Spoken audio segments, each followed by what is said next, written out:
Good evening, ladies and gentlemen. This is Harry Muppet. Welcome back to another Starcraft 2 Daily Masters. We've got another awesome game for you here today. So let's start off by introducing the players. Up the top left side of the map is going to be Mr. Patience.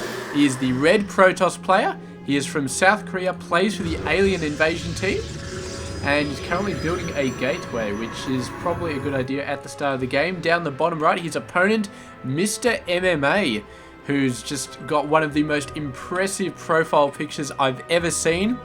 On Wikipedia, he's got a high angle lens, a high angle shot, sort of catching his under neck part. So he's got this really long neck, but it doesn't look really dodgy like in Jadong's picture where it looks like a giraffe. It looks really impressive, and he's sort of looking off in the distance. He's got the red hair with this little curvy bit of his hair going down around his face, and there's got the shadows, but it looks like he's just going out to conquer the world or fight off an entire army or something like that, and it looks really good. And anyway, he's 25 years old, from South Korea, plays for Team ASA, and he's got a very impressive profile picture on Wikipedia. Please go check it out.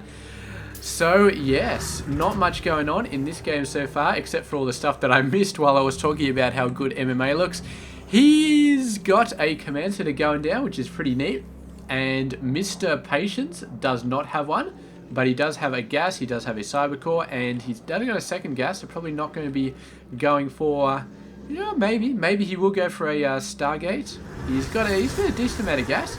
He will need to pop out the gate tech at some point, but he may delay it if he's going for a Stargate. There he goes, he's gone for his Nexus down there. And yes, for the more observant of you out there, you might see the buildings being hidden for crazy reasons, and that is because we are using the wonderful game hard interface, which I tell you what, I love this interface so much. It's way better than the other interface which I usually use for a lot of reasons. I mean, first of all, the buildings do tend to disappear, which does add to the suspense of the game. See, look at that, man. The probe, first he's scouting an empty base, then suddenly the barracks pop up and he's like, oh my god, I did not see that coming. So it adds a lot of suspense and really makes scouting a very dodgy sort of play as well. And I mean, that's the main thing that I like about the game hard interface. There's maybe a couple of other things. There's this bar. There's actually all these other really great stats that used to be down the bottom right, but you never get to see them anymore. There's some quirk or something like that where they don't show up anymore, but yeah, that's fine. I mean, we do have these things down the bottom, which all sarcasm aside, if you guys didn't realize there was a little bit of sarcasm in the previous sentences, but all sarcasm aside, I do like these displays. I like the fact I can see how many workers are out there, the total. If you do some quick maths in your head, you can figure out the army size. I usually don't like to do quick maths in my head unless I absolutely have to, but you can figure it out. So we can go army here and we can see, now that's active forces. Where's army? Oh, I thought A was army, whatever. I thought it doesn't actually have it here. On the other interface, you can just press A and it pops up with army. Instead, this is active forces, which is not as useful, because that includes workers as well, and we want to see how many army units there are, which is definitely more interesting. So we got active forces, that's what we just picked out. We got units, which gives us the units, but doesn't give us a resource / number to really look at, which is really what I wanted to look at, to say, all right, he's got 50 units worth and this guy's got 30, because they approximately map out. I mean, you've got counters and all that sort of stuff, but I mean, 50 units worth of Marines versus 50 units versus Zealots, probably going to be an even-ish sort of match. I say even-ish because the Zealots, if they have speed, they still massacre the Marines, but if the Marines have stim, then they probably massacre the Zealots. So it's a bit up there, but approximately unit worth. I mean, 50 Marines versus 50 Zealots, the Marines are probably not going to win because the Zealots cost 2 units, so they're definitely worth more. And so yeah, that's why I like that army tab, but it doesn't appear that we have one. You can see we've got 11 difference there and 20 difference there, so we could say that MMA is ahead a little bit. He's got 18 Marines versus 2 Stalkers and a Mothership Core. So yeah, that kind of makes sense. But he hasn't got the workers now. 39 under 44, which can be explained by the Chrono Boost. And let's face it, Mr. Patience was not too far behind when it came to putting down his Nexus. So yeah, that does explain quite a bit, but this thing is just being freshly built here, so I thought that maybe it landed and been turned into an orbit already, which would have given MMA a significant advantage, but it's just starting to be built, and I don't think Patience is going to be that far behind because he is knocking down the rocks over there. Not doing a very good job of it, but he's trying. He's trying, and here comes the probe to actually build that thing, so that's good stuff there.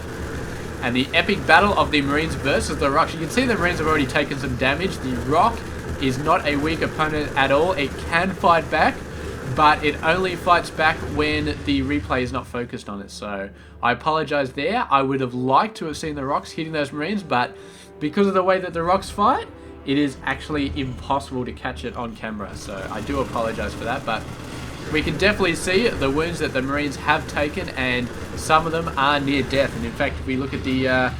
do we have units? We don't actually have units lost here because it's the game HUD interface. That's another thing I love about the game HUD interface, is that it doesn't even give you the units lost to display. It just says, you know what? You don't need that. And it actually, I mean, you actually have to put in the extra effort to figure out what actually went down. So we lost 3 here, 150 minerals, and Marines and SCVs actually cost the same. So it could be either one of them, but I reckon 3 Marines have gone down, and I reckon they went down to that rock. I reckon that rock just did so much there. What the hell we got going on? We've got a pylon at every single location, and that's actually quite a lot of stuff. That's quite a lot of supply cap that could be lost if MMA chooses to do a lot of scouting, but it's quite a lot of zealots that could stream in from absolutely every direction if Patience chooses to go for it. We've still got the ultra zoom in game HUD interface. That's good to know. Oh, here come the DTs. Oh, he saw the DT. He saw the DT. Slowing it down, but he's seen the other one. Has he seen the other one? He's going for it. Oh, it's outside. It's outside of the range. Do we have a missile turret down here? We do not. He's going to need to get another scan going down.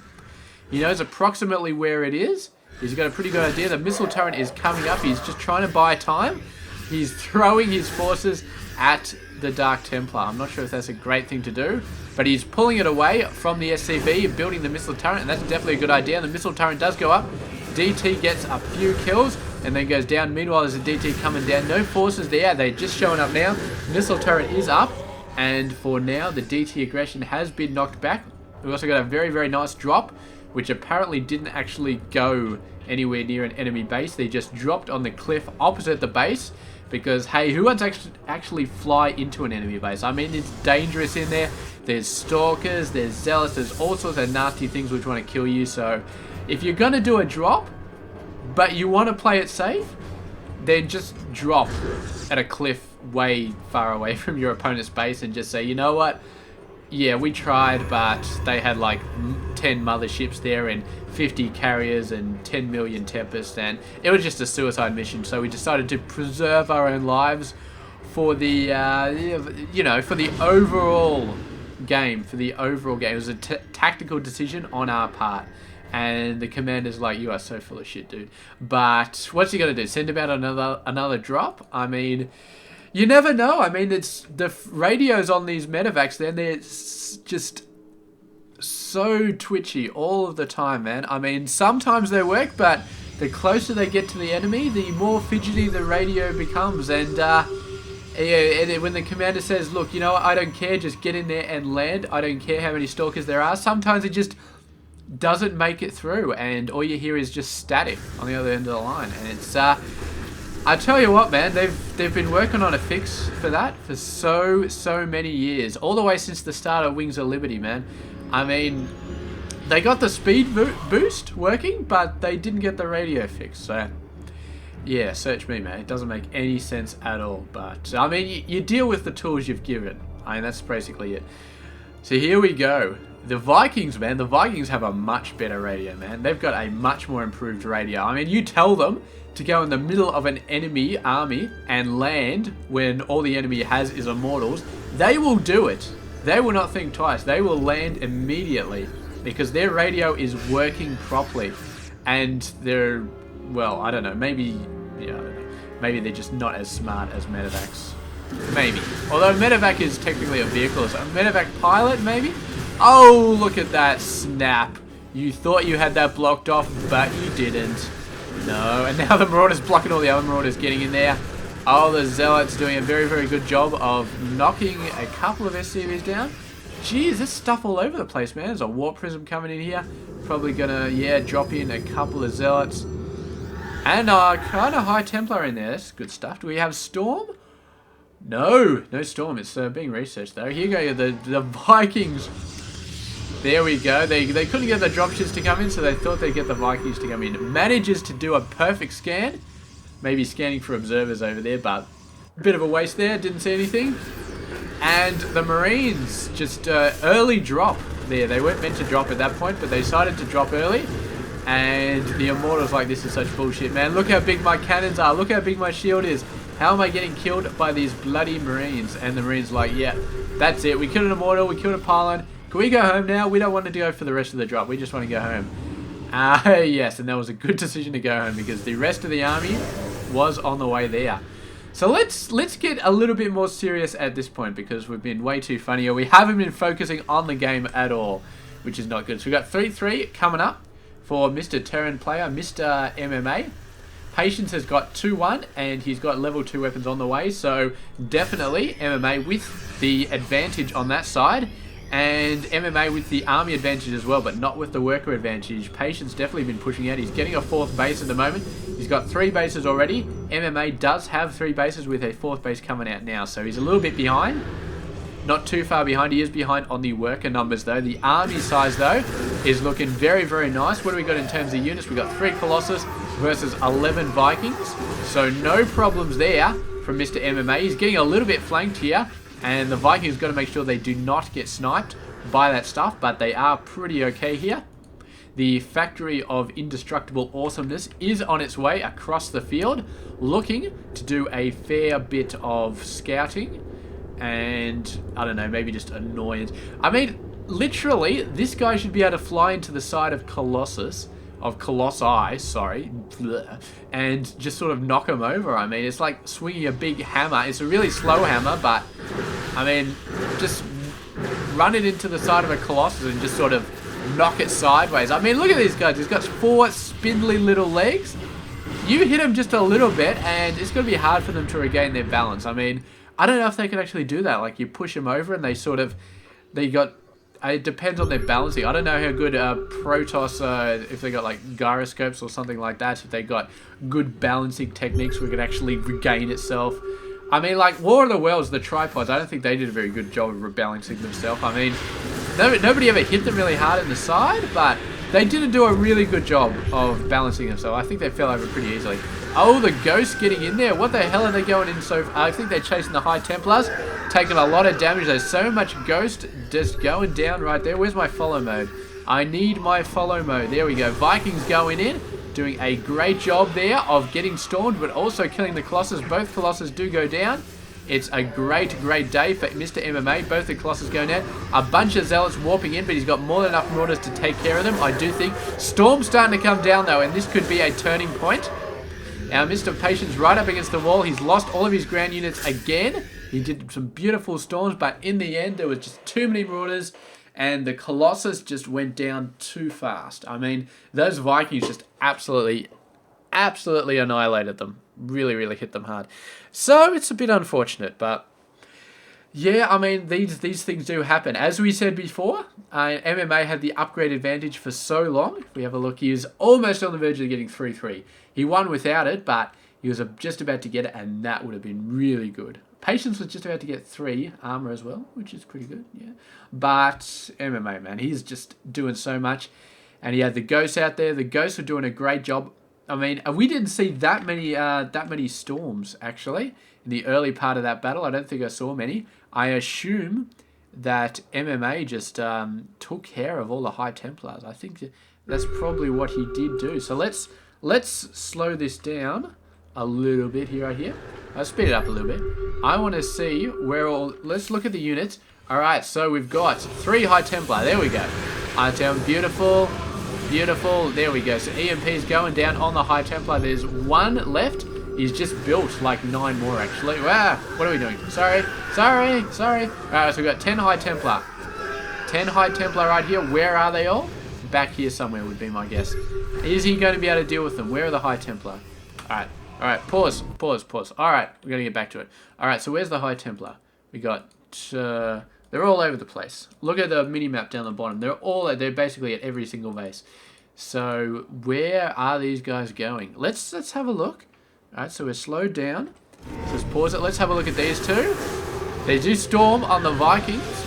Here we go. There's another storm going to be coming down the Vikings. Oh, snipe. Snipe. That guy got sniped. Another High Templar coming in here. What do we got here? What do we got? Is he going to get a storm off? Is he going to get a storm off? He's coming in here. Here comes the other one. Marauder's hitting it. Oh, gets a storm off. So he did get a lot of storms off. He got the first wave on the Vikings. The second wave all over these guys. But by then it was too late. The Colossus were down. And I mean, it's just too many Vikings. He tried to storm them into oblivion. It did not work. And his Stalkers went down so fast. It's not even funny, man. And the Marauders just obliterated them. So there we go. Mass Vikings against Colossus. Absolutely devastating. Then your Marauders finish up. I mean, look at these. Look how many Marines and Marauders there are alive. I mean, 14 Marines, 17 Marauders. So the Marauders really, really beefy. And the Marines... I mean, usually you have at least 2 or 3 Marines per Marauder. So the fact that the Marines count is actually lower than the Marauder count means those guys were really going down. So very, very, very nice play from Mr. MMA. And the armor on those Marauders, man, just soaking up so much High Templar damage. Great job there. Fantastic play by both players. MMA victorious. And yeah, he is awesome. So anyway, thank you very much for watching this game. I hope you enjoyed it. And I will catch you guys tomorrow for another game. So stay tuned for that. This has been Hairy Muppet. Hope you enjoyed this game.